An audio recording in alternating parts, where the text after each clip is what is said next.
Okay lang. Sa'yo na yun. Di, wag.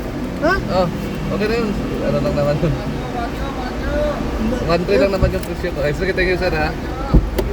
Sige, thank you.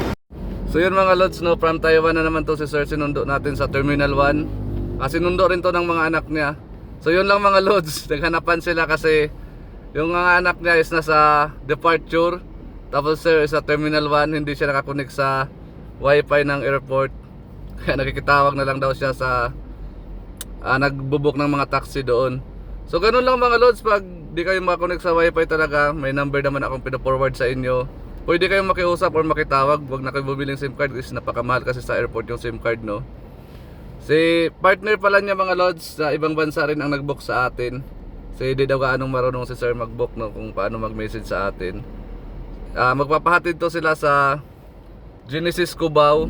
Pagkababa pala nila sir mga lods, diretso na naman tayo ulit ng Terminal 1. Galing Taiwan na naman tong pasahero natin si sir. Biglaan lang daw itong bakasyon na.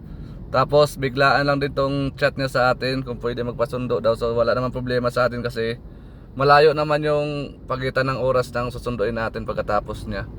So yun lang mga lods, no.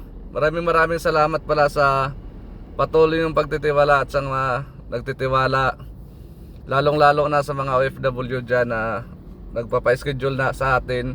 So hindi ako tumatanggap mga lods ng advance booking na malayo pa, no. So 2 days before flight lang is yun, pwede akong tumanggap ng ganun. Pag malayo kasi mga lods is marami pang magbabago sa ganun. So yun lang mga lods, maraming salamat ulit. Pahatid pa to sa sir sa may Purisa, Santa Misa, sa may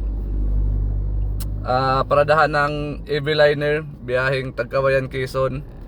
So doon natin din up to si sir. Sabi ko, biglaan yata tong kay sir. Mga na kasi asawa ko eh. Hindi Hindi niya alam na uuwi ako. surprise tong uwi mo. Nice. Tagkawayan, sir.